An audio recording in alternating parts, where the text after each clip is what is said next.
Chapter 1. A head is a terrible thing to not have. Karl Kabalinski is not the smartest person in the world. But try telling that to the woman in the checkered vest. "Morey's Museum of World Records is now closed," she says, "and you need to go home." "But look at this thing," I tell her. "It's an outrage." "What is?" she asks. "This," I say, pointing directly at the statue. It has a sign above it that reads, "Karl Kabalinski, smartest person in the world." "Kid, I get $8 an hour to walk around this museum and make sure no one breaks anything. If you have a problem with what's in it, tell someone else." "I've got a problem, all right. Lies, lies, and more lies. Everyone knows who the smartest person is." "Wonderful," she mumbles, rubbing her temples. "It's me," I say. "Good for you," she says, pushing me toward the exit with one hand. "Now let me show the smartest person in the world how a door works." I am suddenly tempted to pull rank.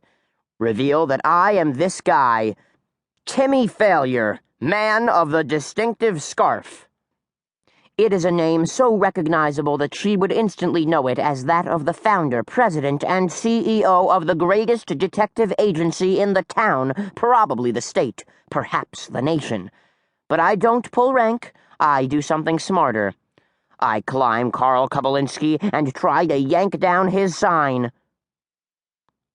"What do you think you're doing?" screams the museum woman. "I'm saving the credibility of your institution," I retort.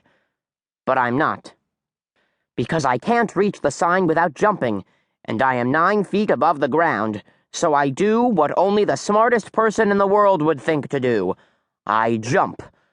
Only to learn that while Karl may have had a strong brain, his statue does not have a strong neck. And as I jump, it snaps, sending both me and Karl's overrated head tumbling. Straight to the museum floor, where I heard another snap. This one in my leg. And say the only logical thing I can to the museum woman leaning over me. "Now look what you've done."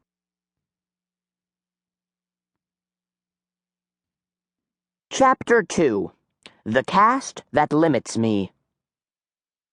When you're lying in bed with a broken right leg, you can either cry or write your memoirs, and Timmy Failure doesn't cry, so here are my memoirs.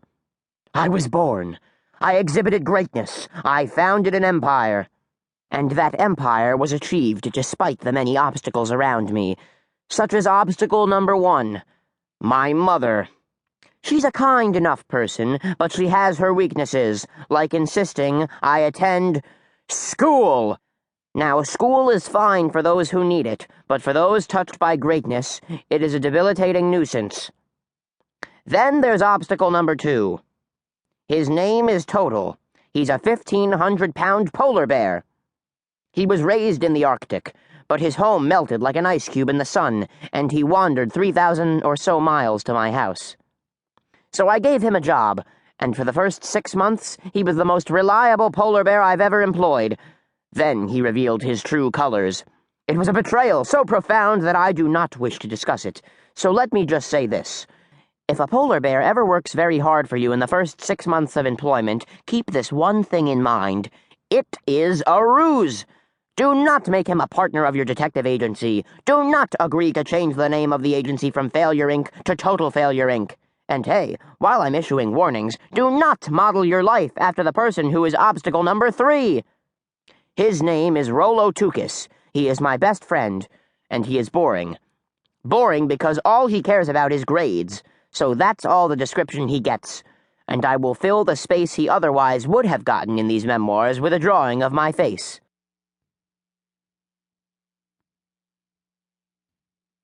Chapter 3. Drags Like Butter. When you are one of the world's high-profile detectives, you can expect your fair share of high-profile cases, and the one I get this morning on the Timmy line is about as high-profile as it gets.